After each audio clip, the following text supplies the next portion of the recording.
charismatic, magnetic. I think it'd be great. She's like Matt Hobbs, who's joining us now, the Arkansas Very pitching similar. coach. Yes, Similar wit.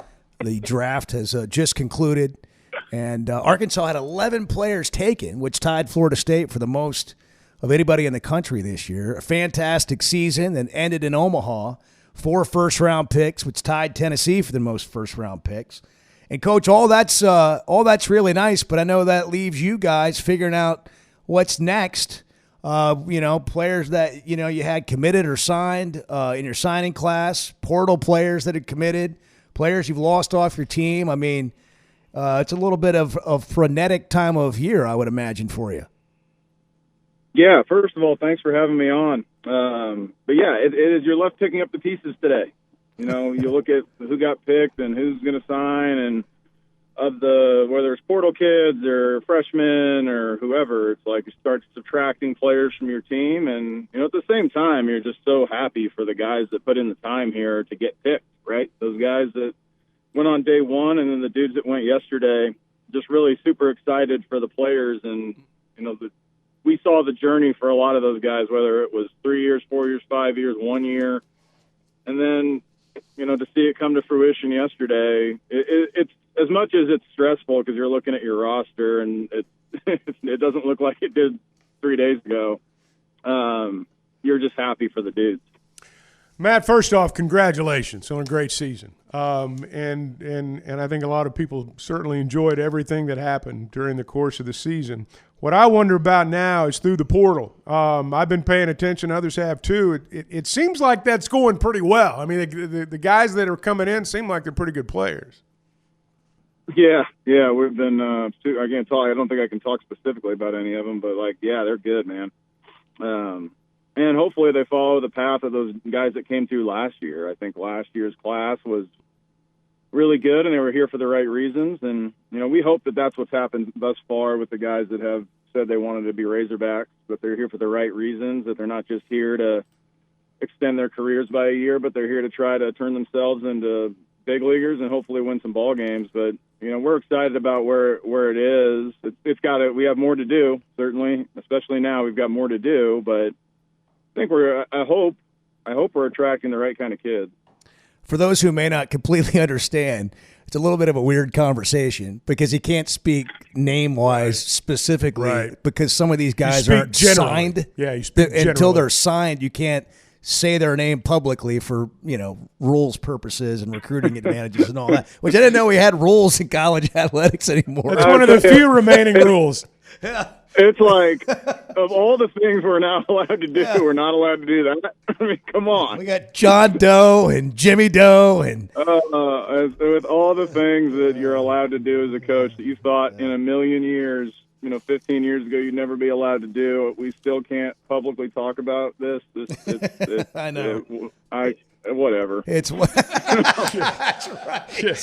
Hey, how about just going back? I mean, did Gage Wood, when he had that game in the College World Series, the no-hitter, and, everybody's saying, man, he made some money. Well, it turns out it looks like he did. I mean, did he just shoot up from that kind of late-season surge in the draft? Yeah, I think we knew he was going to get picked decent after the Creighton game just because what you're waiting to see is, stuff was the stuff, right? I mean, he was throwing really hard, and he's got good stuff, and he had pitched really well against Florida in kind of a shorter start and then really well against a lot of people with the Texas game. And that was like, all right, he's a second or a third rounder, pretty safe. And then he does that against Creighton, and you're like, this guy might be like a solid second rounder. And then he does what he did in Omaha, and you're like, this guy might go like eighth.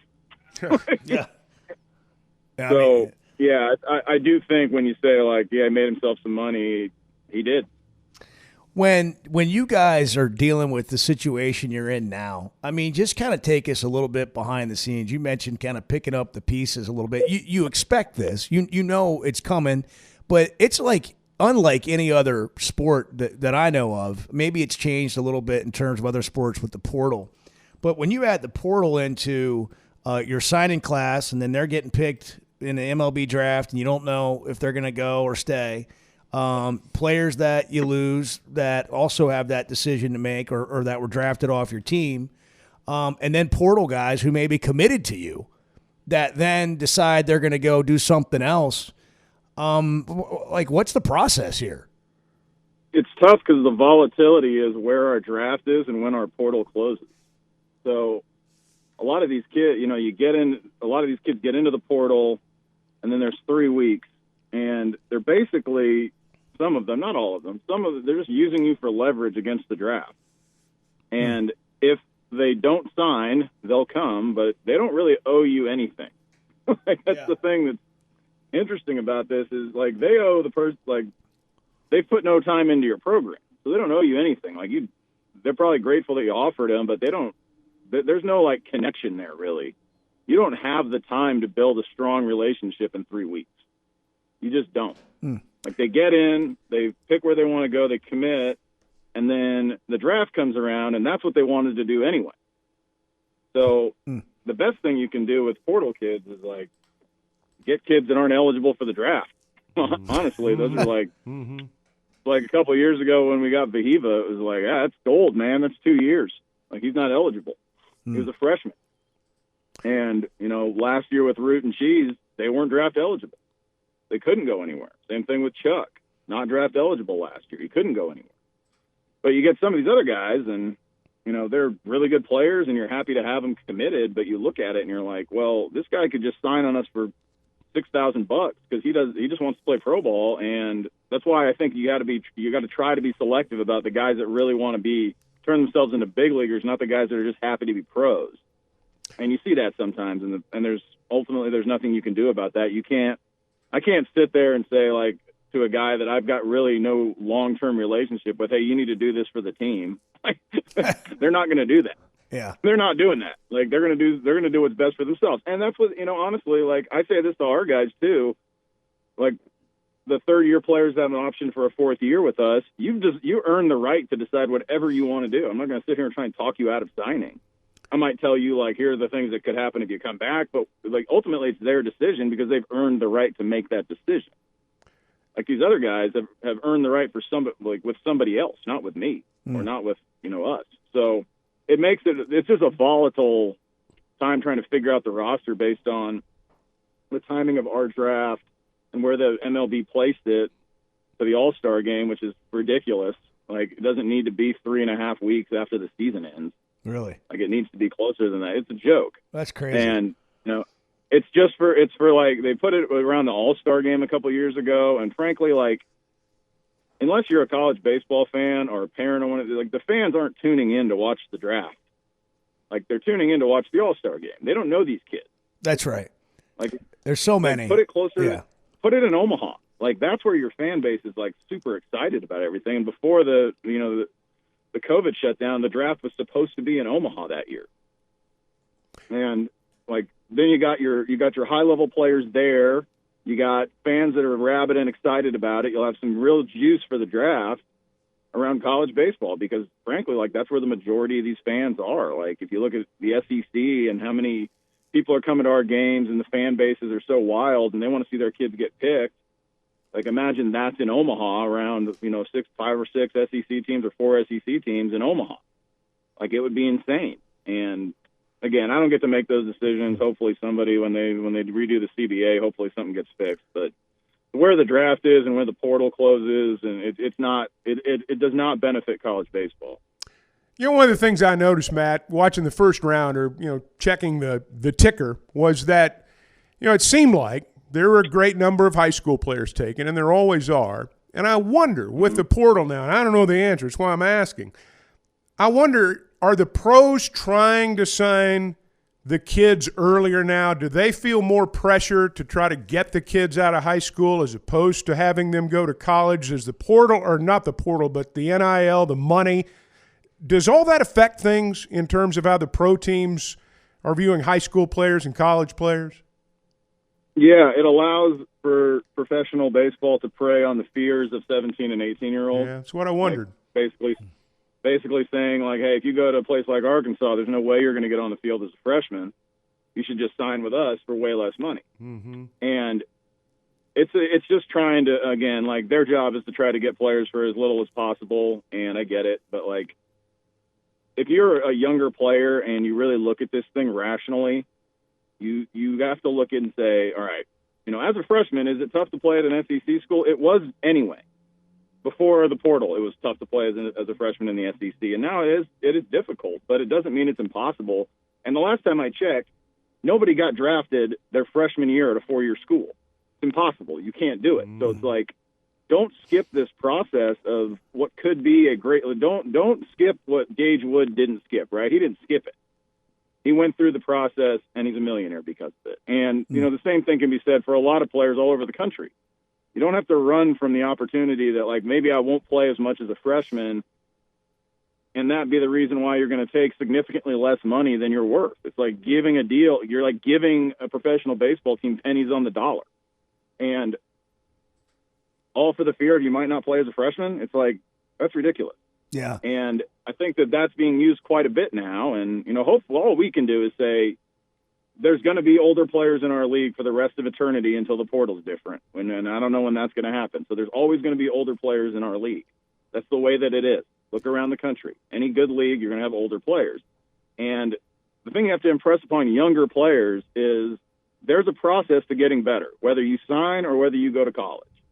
And if you skip the hard part, which is the first year you're doing something different than what you've been doing for 4 years, like in high school, like you felt like this isn't any different than your freshman year in high school, right? Like you're still competing against older players for spots on a team that you have to try to make. And it's the same thing if you come into, a university like ours. Like if you're signed, you're 99%, you're on the team. It's just a matter of getting on the field. And don't skip this, like the work. Like it's tough. Yeah, of course it is. Like any good schools, it's going to be hard to play at. It's not easy for anybody. But I think that's what's going. That's one of the new layers that the portal's provided. It's like it's allowed people to just skip that. I'll just sign for less money and I'll just go play and everything will be roses. Like, no, it won't. It's going to be really hard there too. Well, like it's not like significantly easier in pro ball. It just seems like, and we'll wrap this up, Coach Hobbs with us on the Chuck and Bo Show. You can come to a program like Arkansas and you can develop for a couple or 3 years, or you're Charles Davalon and you come from a smaller school and you come here 1 year, but you didn't skip the development. You didn't get to jump over it all. You still had to put your 3 years in to really get to where you wanted to go. And but that's a totally different deal that you're dealing with. I can see that. You just can't skip the hard parts, man. Ultimately, I keep telling Chuck that. I keep telling him. I go, you're gonna have to get it a little earlier, man. How many times, Matt, do you think you'll mention Gage Wood's name in recruiting over the course of the next couple of 3 years? A lot. Same as any of the good ones, right? It's like you talk about success stories, and he's a great one just because of it was a bumpy ride for Gage for a lot of the time that he was here. It's not like with Hagan, he was a starter like right away on campus. And Gage, it took some time. And again, like I think that people want to hear they're excited about how it ended, but I saw how it began. It wasn't easy for him. And I look at so many players that have opportunities to do, and I'm not saying they're all going to go to the World Series and throw no hitters, but I can say that like the bones of what he did and the work that he put in is available to like all of these kids. These younger kids that are making decisions on what to do or, where to go, or these portal kids about which schools to pick. And if you're willing to put the work in and you're willing to put the time in, you could do some incredible things. That's a great word. Matt Hobbs, Arkansas pitching coach, National Assistant of the Year last season. Congrats on a great year this year, and good luck to you guys down the stretch here. I know you'll do fine, but I know it's also chaotic, and we wish you well. Thanks, guys. I appreciate you. Always love having you on, man. Thank you. Take care. Talk soon. Matt Hobbs. He's so fun to talk to. Yeah, he's good. I mean, that's a little in the weeds, man, but I love that stuff. Like what they're dealing with, like in real time, real honest about it. Well, there was a point when I first started paying attention to it or working in it. I mean, the draft was the first part of June, and pro teams could sign the kids right under the first day of class. Now you got about a 10, 12-day window. Well, here again, we talked about this earlier as it relates to conferences and commissioners saying all these things, and they're not all on the same page, and they're all looking out for their own interests. Major League Baseball is not on the same page as college baseball. They have put college – well, this draft has put college teams in an awful position, like all of them. It doesn't make sense. But the two things aren't aligned, and it's not their thing. to worry about what's happening with college baseball, although they benefit greatly from guys who play college baseball.